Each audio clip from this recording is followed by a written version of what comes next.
Welcome to Tech Bytes and News, your daily roundup of articles featured in Hacker News. Today, we're diving into a fascinating GitHub project, Ropey, a UTF8 text rope for handling large texts.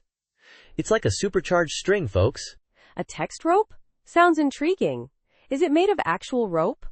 I'm picturing a giant ball of twine holding my documents together. No actual twine involved, thankfully. It's a data structure.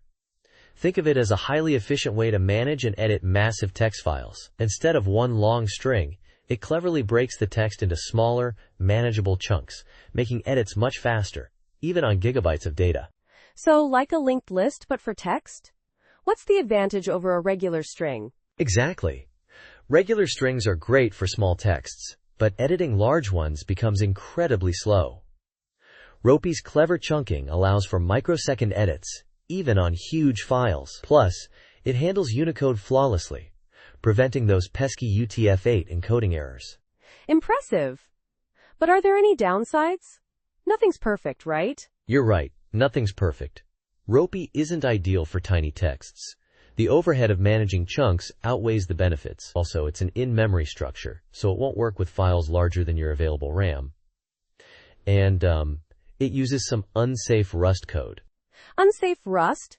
Whoa, that sounds a bit scary. Is it reliable? Yeah, that's a valid concern. The developers have been diligent in keeping the unsafe code compartmentalized and well tested. They even encourage auditing and fuzzing to ensure its soundness. But, it's still unsafe Rust. It's a trade-off for performance. I see. So a performance boost at the cost of some risk. Interesting. What about the performance numbers? You mentioned some impressive speeds. Oh yeah. They've done some benchmarking. On a decent CPU, it can handle over 1.8 million small, incoherent insertions per second into a 100 megabytes file. Coherent insertions are even faster. Over 3.3 million. Plus, loading a file only adds about 10% memory overhead. Wow, that's blazing fast. So who would use something like this? Anyone working with large text files, really. Text editors, code editors, even specialized word processors could benefit immensely. Think about a scenario where you're editing a massive log file or a huge document. Ropey could make that process significantly smoother. It sounds like a game changer for applications dealing with substantial text data. I'm sold. Thanks for the rundown. My pleasure. And remember, folks, always check the documentation and consider the trade-offs before integrating any library into your project. But Ropey definitely seems like a powerful tool for the right job. That's all for Tech Bytes and News today.